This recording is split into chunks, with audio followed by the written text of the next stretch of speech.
tell you, one of the crazy things about doing startups is you usually need some sort of side gig or job or whatever in the beginning because they don't make money. You don't make money as soon as you say, I want to make a startup. When you don't have a product, you don't have a market, you don't have customers, you don't have anything, you're not making money. And you kind of need money to make car payments or eat, do anything. You kind of need some sort of income. I think that's kind of a barrier for most people. They're like, oh, I'd love to do my own thing. But you need money. And that's kind of where I'm at today. Kind of working on a side gig. Doing some contract work for a company.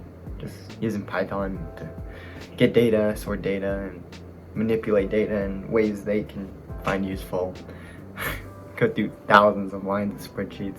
Just automate things that, you know, suck if someone actually had to go do it. And that's the beautiful thing about programming, right? You can you don't have to just do apps, you know, you can go do data analysis, data management, and all that crazy stuff, right? You could do anything almost. And so, I think it actually helps me. Like in the app, right, I work with data because we collect bits of information and stuff through the app, and when I go over here and work with large amounts of data, it kind of helps me and be like, oh shoot, I gotta go be effective, you know? Like you gotta be efficient with databases and all that. But I mean, that's kind of a technical concept, but yeah, you gotta do something. You gotta do something to make income. And it's rough. Nobody really talks about that either, you know? It's like, oh yeah, just go start a business. You don't have money. Like, what are you supposed to do? Starve? A lot of time management, I think. And I think one of the most important things that nobody really talks about is you have to have such a wide range of knowledge in startups, you know? Like, so you gotta know business, you gotta know how to market a product, you gotta know how to make a product, whether that's programming or literally physical engineering, or, you know, I gotta have a grasp of the laws of physics to make sure you can make a product that works, or deep code knowledge to be able to make software. So much, and that's not even like including like all the ins and outs of like supply chains and all that. Like that's just overview. You gotta know all that. Nobody really talks about like how you can do all that, right? One of the best ways is just reading, you know? Like right here, like for example, right, like here's a business book I read. You know, it's just what is an LLC, what is a corporation, benefits, right? Which one to go for? The Intelligent Investor, that's what I'm reading currently. It talks about how to save money, how to deal with money, money management. But that's the business side, right? If you're doing a technical startup, you gotta have a lot of technical knowledge too, right? You gotta read books on that. And also, one of the best pieces of advice I've ever gotten was from a mentor I met.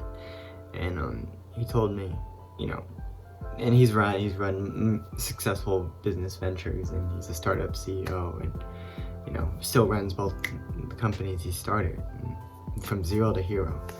And what he said, the most important thing about being an entrepreneur, you really got to be aware of yourself. And I was like, what do you mean by that, dude? Like, it's like, yeah, know when you're hungry, when you're tired, when you're not in flow, when you're not in a good working like environment.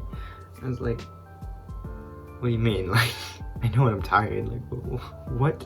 And it's like, dude, no, you gotta like know what your triggers are and what gets you into work, and what gets you at your highest efficiency, like instantly, right? Because the faster you can get into like a flow, and like flow is like when you're not too stressed but not under stress, and you're like working. It's like when you forget that you're working almost, kind of thing, and things just get done. It's easy, but you really gotta know how to enter that state to be efficient, because there's so much work and so much you gotta do and so much knowledge and information you gotta have. It's like, how do you time manage, right? And I think he has a point there. Like, you really gotta be in the flow. One of the things I realized is I suck at working at home. Like, I need to be able to go out and like be in a cafe or a library where other people are working, and that's when I work the best. And so I think that's the plan today. Like for the app, currently I'm reading this 600-page Flutter cookbook. It's amazing. It teaches you like everything about Flutter and the coding language and how to make apps, right? And you can see I'm kind kind of made a good chunk through it. I'm writing like page 400 in here. But like, nobody tells you that. Like, you gotta know all this stuff. It's like, you can't just know how to code, right? You gotta know, like, your knowledge has to be like 10 miles wide and like 10 miles deep. Because you have to know everything, and you have to be decently well at everything. Like, you can't just be like, oh, run a business without knowing economics or business, right? Nobody talks about that.